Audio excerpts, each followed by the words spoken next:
El Señor esté con ustedes. Y con tu espíritu. Lectura del Santo Evangelio según San Juan. Gloria a ti, Señor.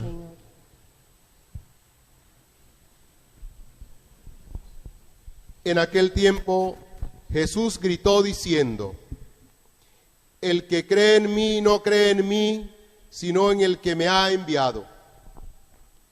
El que me ve a mí, ve al que me ha enviado. Yo he venido al mundo como luz, y así el que cree en mí no quedará en tinieblas. El que oiga mis palabras y no las cumpla, yo no lo juzgo, porque no he venido para juzgar al mundo, sino para salvar al mundo. El que me rechaza y no acepta mis palabras, tiene quien lo juzgue. La palabra que yo he pronunciado, esa lo juzgará en el último día. Porque yo no he hablado por cuenta mía. El Padre que me envió es quien me ha ordenado lo que he de decir y cómo he de hablar. Y sé que su mandato es vida eterna. Por tanto, lo que yo hablo, lo hablo como me ha encargado el Padre. Palabra del Señor. Gloria a ti, Señor Jesús.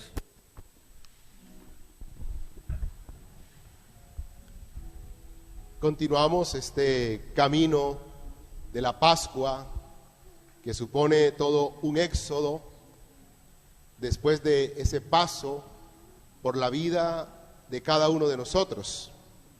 Pascua, que el Señor continúa haciendo en ti y en mí, y que la palabra de Dios viene a ayudarnos para que vayamos comprendiendo y entendiendo esa obra de Dios que se va verificando en tu vida y en la mía. Nos encontramos ya hacia el final de lo que se conoce como la primera parte del libro de los Hechos de los Apóstoles, finales del capítulo 12 y comienzos del capítulo 13. Allí estamos como en la parte final del libro, de la primera parte del libro.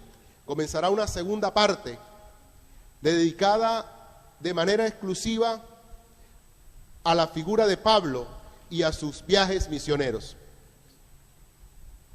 Hoy el texto nos refiere dos noticias.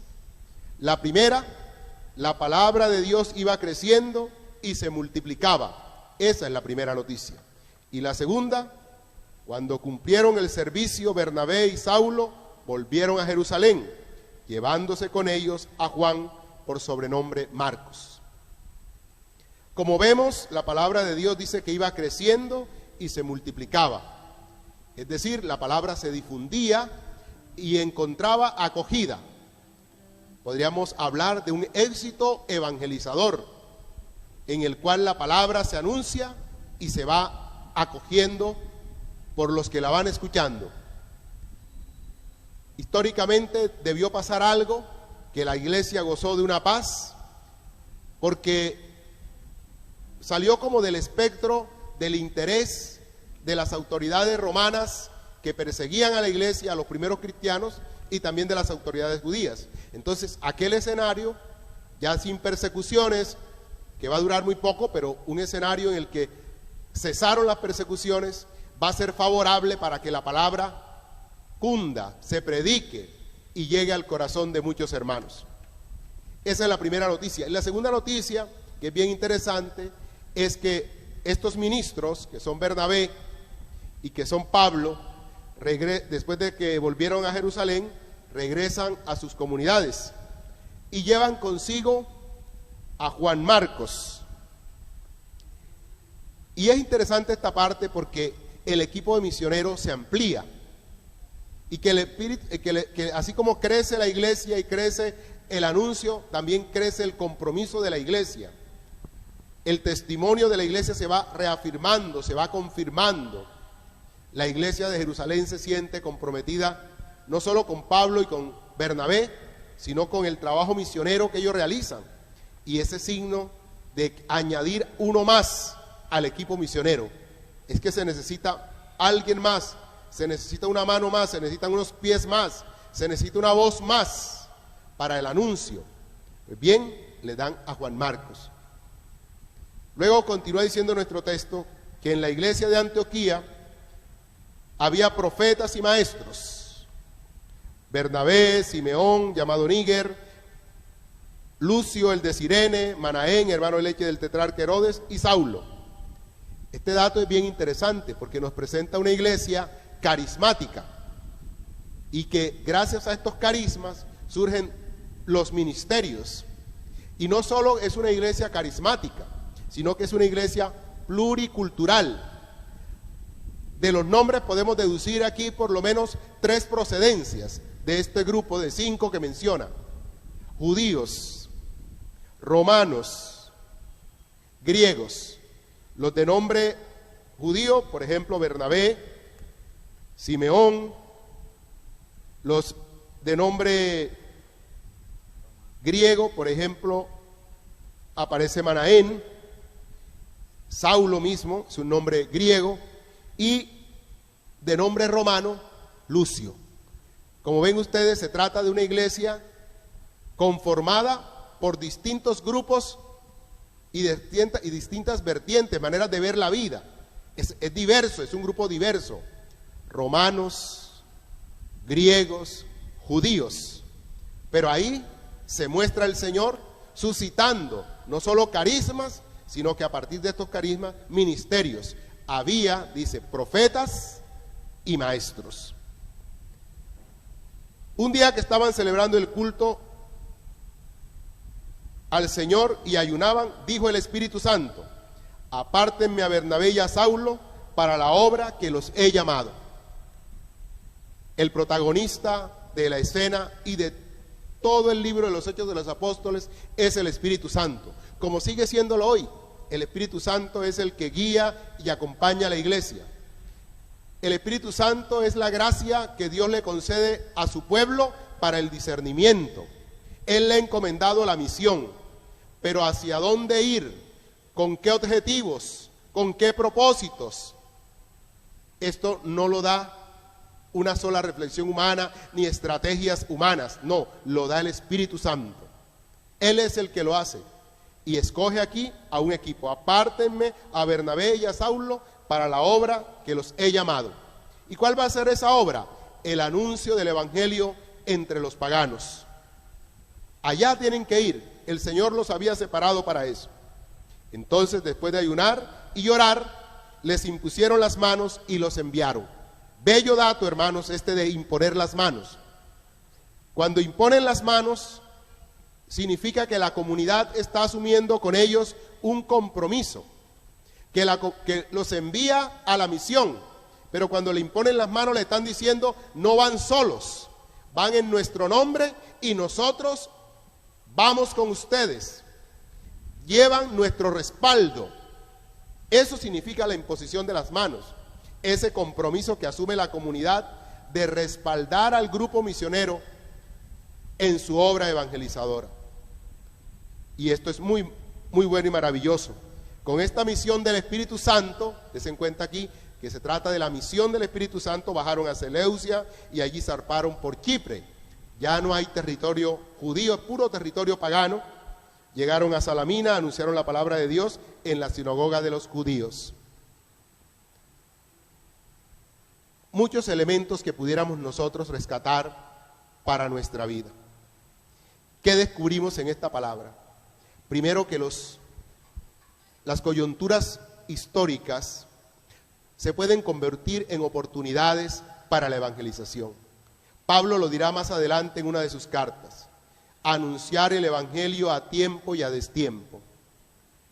La palabra cundía, se propagaba, porque los cristianos supieron discernir el momento y empezaron a anunciar la palabra. No se quedaron quietos, no se estancaron, no se acomodaron, no se durmieron en los laureles. Por eso la palabra cunde. Otro elemento bien importante que aparece aquí es el compromiso y la cooperación. El compromiso es lo que tú individualmente asumes, lo que yo asumo como tarea propia. Y la cooperación es la suma de todos los que se sienten comprometidos. Si aquí en nuestra parroquia cada uno de ustedes asume un compromiso y ese compromiso lo sumamos al de otros, eso se llama cooperación. Y eso trae beneficio para la parroquia en su tarea, para la iglesia en su tarea, que es el anuncio del Evangelio. Y eso es otro elemento muy importante. Además de aprovechar las coyunturas históricas, sean favorables o desfavorables, sabiendo que las cosas de Dios se van desarrollando como la semillita que cae en tierra, uno no la ve, pero va produciendo hasta que revienta y se vuelve un fruto, pues así también nosotros hacer ese trabajo. El compromiso tuyo, desde la condición en la que estás como laico o la mía como presbítero, cada uno de nosotros asumir su compromiso. Y si cada uno asume ese compromiso y lo sumamos, eso se llama cooperación y la iglesia va a fructificar. ¿Y dónde se ven esos frutos? Dice la palabra de Dios, en los carismas, en los ministerios que van surgiendo. Y eso es un signo de una comunidad de hombres y mujeres comprometidos y que han entendido que juntos son más. No es cada uno viviendo su iglesia por allá como si la iglesia fueras tú solamente, no. No es simplemente soy iglesia, somos la iglesia. Y por eso surgen los carismas. Y los carismas hacen posible los distintos ministerios en la iglesia. Otro aspecto que veo muy interesante que nos ofrece hoy la palabra es esa diversidad que hay en la comunidad. No todos proceden de los mismos lugares. Y si no proceden de los mismos lugares, estoy seguro que no todos piensan lo mismo ni tienen la misma visión. Son diferentes, son distintos, pero no hay miedo a lo distinto, no hay miedo a lo diferente. Y se vuelve una comunidad incluyente, todos caben.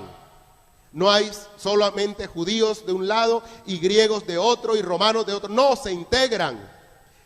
Y esa iglesia se fortalece en la diversidad, una iglesia diversa e inclusiva. Bello testimonio para nosotros hoy. Y es que la diversidad y la inclusión no son palabras, no son discursos. Hoy hablamos mucho de eso, especialmente en la sociedad civil. Se habla de diversidad, de inclusión, pero no deja de ser discurso. Pues aquí no era un discurso, aquí era una realidad, una comunidad diversa, pero incluyente. Todos tenían su lugar propio, todos se sabían responsables y corresponsables. Otro elemento que veo que nos ofrece la palabra de Dios, y es una riqueza extraordinaria, es el don del discernimiento. ¿Y quién concede ese don del discernimiento? Claro, el Espíritu Santo. Él es el protagonista, Él es el que les va mostrando, les va iluminando. No se confían en las estrategias ni en los planes, no. Ellos oran, ayunan, y el Señor se muestra, se manifiesta y les va mostrando el camino. Ese don maravilloso del discernimiento. Y junto a ese don del discernimiento y esa ayuda del Espíritu, nos encontramos con esa docilidad al Espíritu y a la comunidad. No hay ninguno que quiera estar por encima de los demás. Se dejan guiar, se dejan conducir. Pablo y Bernabé son escogidos y ellos no se resisten. No se parecen a veces a nosotros los curas que nos mandan para una parroquia y si no nos gusta le decimos al obispo que no. No, estos no. Son dóciles. Se dejan guiar, se dejan conducir. Es a donde el Espíritu quiere, no a donde yo quiero. Porque el que nos envía no es el obispo, el que me envía es el Espíritu Santo. Entonces hay que tener esa docilidad. No es fácil en una sociedad nuestra de hoy, de expertos, donde todo el mundo sabe, donde todo el mundo cree que sabe, todo el mundo es magíster, todo el mundo es doctor, todo el mundo. Entonces cuando usted junta ese poco de gente, e incluso hasta en la misma casa, la mamá no es magíster ni nada de eso, pero ella es la que dice, yo sé, aquí el arroz se ha hecho así y se hará siempre así. Y nadie le puede, entonces se viven comiendo toda la vida el mismo arroz. Porque ella no entiende que puede hacerse el arroz de manera distinta. Y la hija le dice, mami, yo aprendí a hacer el arroz de esta manera. Y dice, no, porque aquí se ha hecho 40 años arroz blanco. Y todas las tardes arroz blanco. Porque nos cuesta cambiar, nos cuesta renovarnos. Nos cuesta ser dóciles. Hay un refrán por ahí que dice, mucho cacique, pa' poco indio. Muchas veces, todo el mundo quiere ser cacique y resulta que no. A veces nos toca de indio. De indio. Y uno es feliz siendo de indio. Porque uno coopera, uno está en el trabajo duro, en el trabajo fuerte. Y llegará un momento en que me toque de cacique. Y yo, todo eso, seré cacique. Pero aprender eso, esa docilidad que nos ofrece la palabra. Bella palabra, hermanos, que nos ofrece hoy la liturgia. Qué riqueza de esta palabra, porque es la vida de la iglesia primitiva que se nos ofrece hoy como paradigma, como modelo, como ejemplo, y que nos dice, ustedes también pueden copiar esto, ustedes también pueden vivir de esta manera. Alabado sea Jesucristo.